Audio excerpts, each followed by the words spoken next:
I'm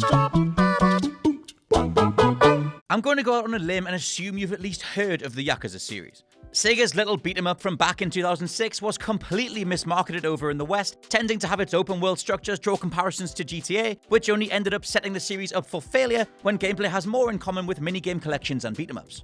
That's not to mention the hefty amount of Eastern comedy and wacky anime-influenced fighting moves, all of which, over the years, have taken main man Kazuma Kiryu from hard-ass new recruit to orphanage owner to legendary bone-breaking superhero, forever with a heart of gold. Needless to say, the series has its legions of fans. And as one of them, I'm Scott from WhatCulture.com by the way, I proudly badgered Sega by signing repeated petitions and covering Yakuza games over and over to prove that there is a sizable audience in the West. Finally, they yielded. After initially not giving Yakuza 5 a release date, despite numbers 1 to 4 all coming out years after in Japan, it got a digital-only release in 2015, followed by both Yakuza 0 and Yakuza Kiwami dropping just last year. Suddenly, Yakuza was in the best-selling charts, and Sega had a more visible, more passionate contingent of Western fans than ever before, all anticipating what was now being called the final chapter, Yakuza 6. Set to wrap up the character of Kiryu once and for all, Yakuza dives headfirst into a murder mystery involving surrogate daughter Haruka, a small infant child, and the remaining whims of a retired Yakuza chairman who the criminal life just won't leave alone.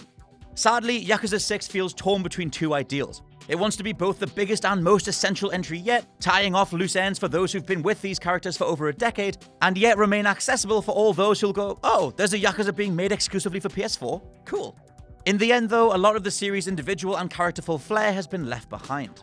Yakuza 6 is still a lengthy, ultimately satisfying tale about family, honor, criminality, and Kiryu's place amongst all of that, but gone are the multiple protagonists from Yakuza's 4 and 5. Gone is the feeling of exploring entire cities bustling with random pedestrian interactions, secret moves, and game-recommending side content. NPC AI routines will reset with every fast travel, or even if you move until they're out of sight. Invisible walls are plentiful, and entire landmarks that were previously explorable are nowhere to be seen.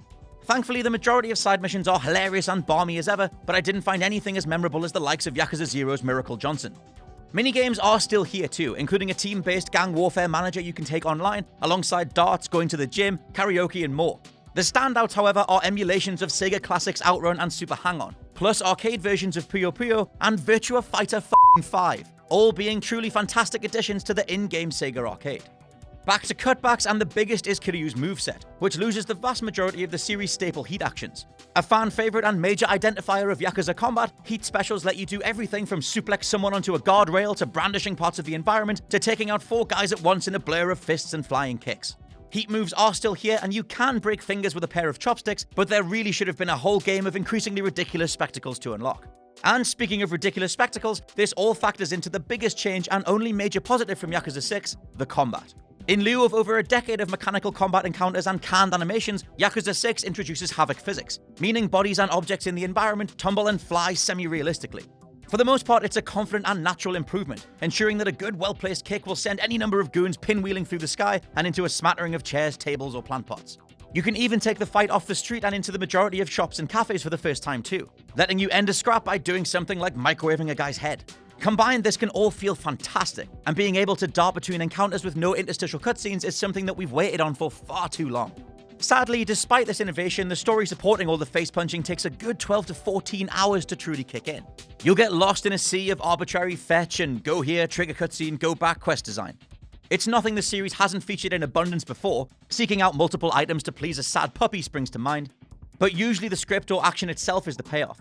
Here, after the pacey and punchy Yakuza 5, it feels like we're back to boring busy work. Kazuma Kiryu is a character that was dodging missiles and taking on an entire gang of 50 people with his bare hands in the last game, yet here one of the most memorable parts of the story, for better or worse, is taking care of a baby with a repetitive minigame. Thankfully, it is all in service of introducing and maintaining a good slew of likable characters, ones with solid motivations that factor into yet another spiraling bundle of plot twists, narrative swerves, and script-inverting revelations.